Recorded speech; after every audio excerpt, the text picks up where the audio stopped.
আজকে এই সহজ কিন্তু দারুণ পুষ্টিকর রেসিপিটা যদি এখনই স্কিপ করো তাহলে কিন্তু অনেক কিছুই মিস করবে। আজ আমি বানাচ্ছি সজনে ডাঁটা পোস্ত আর তিল দিয়ে একদম ঘরোয়া স্বাদের একটা রেসিপি, যেটা শুধু খেতেই ভালো না, শরীরের পক্ষেও ভীষণ উপকার। তো চলো ভিডিওটা শুরু করা যাক।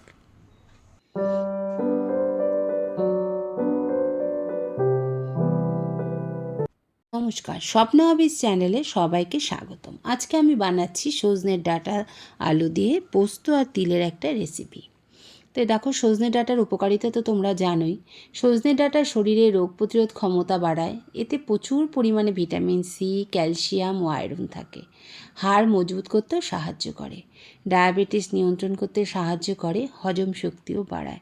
তাহলে সজনে ডাঁটার কত গুণাগুণ আছে বলো তো। তা চলো আমি কিভাবে রেসিপিটা করি তা তোমাদের মধ্যে পুরো শেয়ার করলাম। পুরো ভিডিওটা দেখার অনুরোধ রইল। পুরো ভিডিওটা না দেখলে অনেক কিছুই মিস করে যাবে এবং সজনের ডাঁটা, পোস্ত ও তিলের উপকারিতাটা সম্বন্ধেও অনেক কিছু জানতে পারবে। তা চলো সাথে থাকো, কিভাবে রান্নাটা করি দেখতে থাকো। ও আরেকটা জিনিস, আমি কিন্তু রান্নাটা গ্যাস বাঁচিয়ে করার চেষ্টা করেছি।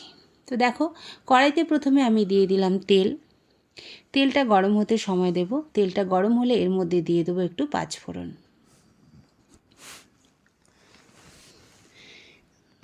পাঁচফোড়নটা ভাজা হতে হতে বলে নিই পোস্তর উপকারিতা। শরীর ঠান্ডা রাখতে পোস্ত খুব সাহায্য করে। তো এইবার দিয়ে দেবো আলু আর সজনে ডাঁটা। এটাকে আমি একটু ভেজে নেব, ভালো করেই ভেজে নেব। পোস্ত যদি খাও না তাহলে ঘুম কিন্তু খুব ভালো হয়, জানো তো। মানে ঘুম ভালো হতেও পোস্ত সাহায্য করে। হাড় শক্ত করতেও নাকি পোস্ত সাহায্য করে। পোস্তে নাকি ক্যালসিয়াম থাকে। আরেকটা জিনিস যেটা আমাদের এখন নিত্য নৈমিত্তিক জিনিস হয়ে গেছে, স্ট্রেস কমাতেও পোস্ত সাহায্য করে। আর দেখো, আমি এদিকে শিলনোড়া নিয়ে নিয়েছি। শিলনোড়ার মধ্যে নিয়ে নিলাম 4 চামচের 2 চামচ পোস্ত। আর কি নিলাম বলো তো, তিল 1.5 চামচ মতো নিলাম। তিল নিয়ে এটাকে আমি আগে প্রথমে ড্রাই বেটে নেব। প্রথমে আমি জল দেব না। পোস্তের উপকারিতা তো তোমরা জানলে, তাহলে এবার তিলের উপকারিতাটাও জেনে নাও। এক কারণ পোস্তর দাম বেশি, পোস্ত সবসময় ইউজ করাও যায় না। তিলটা দিলে হয় কি, পোস্তর ঘাটতিটাও মেটায়। আবার তিলের কিন্তু অনেক উপকারিতাও আছে, যেমন তিলে প্রচুর ক্যালসিয়াম ও ভালো ফ্যাট থাকে। চুল ও ত্বকের পক্ষে তিল খুব উপকারী। দেখো, আমি ড্রাই বেটে নিয়েছিলাম, তারপরে জল দিয়ে এবার 4 থেকে 5টা কাঁচা লঙ্কা দিয়ে আমি বেটে নেব। তারপরে তিল নাকি হার্ট ভালো রাখতে সাহায্য করে, শক্তি বাড়ায় ও শরীর গরম রাখে।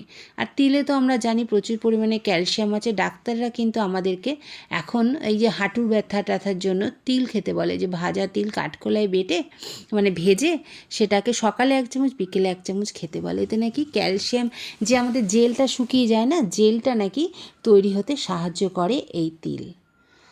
তাহলে শুনে নিলে, মানে তিলের কত উপকারিতা জেনে নিলে তো। তিল পোস্ত কোনোটাই কিন্তু অপকার জিনিস না, উপকারী জিনিস। তো চলো, এদিকে আমার পোস্তটা বাটা হয়ে গেছে, আর এদিকে আমার সজনে ডাঁটা আলুটাও দেখো ভালো মতো ভাজা হয়ে গেছে। তো এইবার কি করব, এর মধ্যে দিয়ে দেব পরিমাণ মতো নুন আর হলুদ। আর ঝালটা তোমরা তোমাদের ইচ্ছে মতো ইউজ করবে। যে যেমন ঝাল খাও সেরকম লঙ্কা দেবে। আমার বাড়িতে যেমন ঝালটা মিডিয়াম খায় বলে আমি লঙ্কা 4 থেকে 5টা লঙ্কা দিয়েছি, ছোটো বড় মিশিয়ে। দিয়ে দিলাম নুন আর দেবো একটু হলুদ, দিয়ে আর একটু নাড়াচাড়া করে এর মধ্যে দিয়ে দেবো জল। তাহলে দেখতেই পাচ্ছ যে সাধারণ উপকরণগুলো কতটা পুষ্টিকর। তাই শুধু স্বাদের জন্য না, স্বাস্থ্যের কথা ভেবেও এই রেসিপিটা অবশ্যই একবার ট্রাই করো। আর সজনের ফুল, সজনে ডাঁটাতে এই সময় খাওয়া আমাদের শরীরের পক্ষে খুব ভালো বলে, কারণ এই সময় বিভিন্ন রকম রোগের সৃষ্টি হয়। তা এগুলো খেলে নাকি সে জার্মসগুলো মারা যায়। তো যাক গিয়ে, এদিকে আমি জল দিয়ে দিলাম, দিয়ে এবার এটাকে আমি দিয়ে দেবো প্রেশার কুকারে। গ্যাস বাঁচাতে হবে না, কারণ গ্যাসের তো যে কী সমস্যা চলছে। আবার তো নতুন নিয়ম চালু করে দিল, 35 দিনের আগে নাকি গ্যাস বুক করা যাবে না। কী যে করব ভগবান জানে। তো বাধ্য হয়েই আমাকে প্রেশার কুকারে শরণাপন্ন হতে হলো। প্রেশার কুকারে এবার আমি সজনে ডাঁটা আর আলুটা নিয়ে এটাকে গ্যাসে বসিয়ে দেবো, কিন্তু আমি পুরো মানে সিটি দেব না। চলো দেখতে থাকো, দেখলেই বুঝতে পারবে।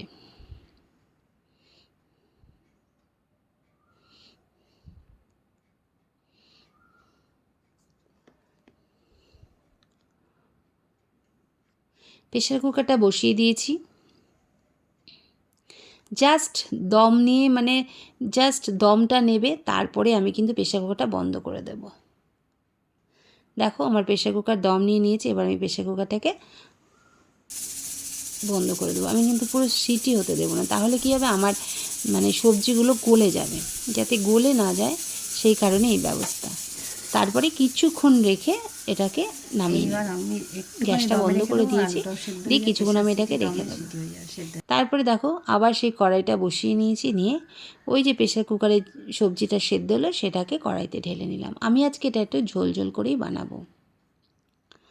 তারপর এটাকে কিছুক্ষণ ফুটিয়ে এর মধ্যে দিয়ে দেবো পোস্ত আর তিল বাটাটা। পোস্ত দিয়ে অনেক সময় ফোটাতে নেই, কিন্তু যেহেতু আমি তিলটা দিয়েছি বলে কিছুক্ষণ একটু ফুটিয়ে নেব। দেখো আমার আলুটা সুন্দর সেদ্ধ হয়ে গেছে, ডাঁটাটা তো সেদ্ধ হয়েছে, ডাঁটাগুলো দেখো কী সুন্দর গোটা গোটা রয়েছে কিন্তু।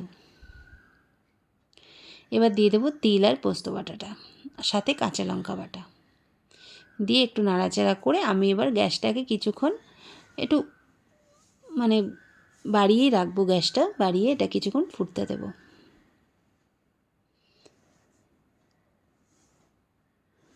তোমরা যদি শুকনো শুকনো খেতে চাও তাহলে এখানে জলটা একটু কম দেবে, কিন্তু আমি আজকে একটু বেশ ঝোলঝোলই রাখতে চেয়েছিলাম, কারণ আলু তো পরে ঝোলটা টেনে নেয়, তারপরে পোস্ত আছে এমনিই গাঢ় হয়ে যাবে, তাই জন্য আমি একটু ঝোল ঝোল রেখেছিলাম। দেখো হয়ে গেছে আমার ডাঁটা আলু পোস্তের তরকারি। ডাঁটা আলু পোস্ত আর তিল দিয়ে তরকারি। আমি এর মধ্যে একটু সর্ষের তেল দেব, দিয়ে এবার নামিয়ে নেব।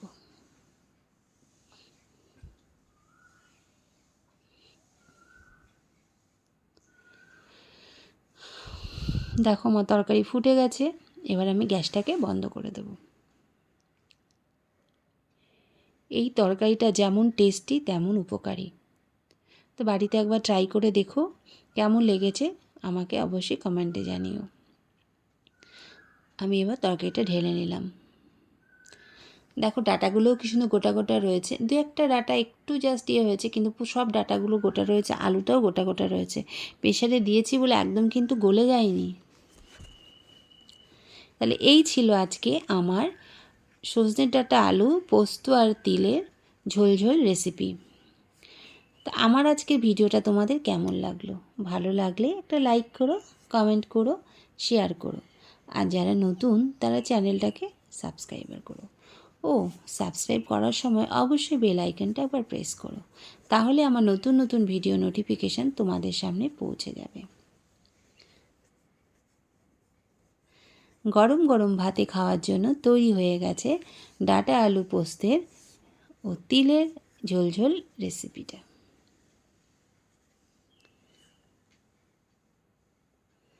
তা আবারও সবাইকে বলি, সবাই ভালো থেকো, সুস্থ থেকো।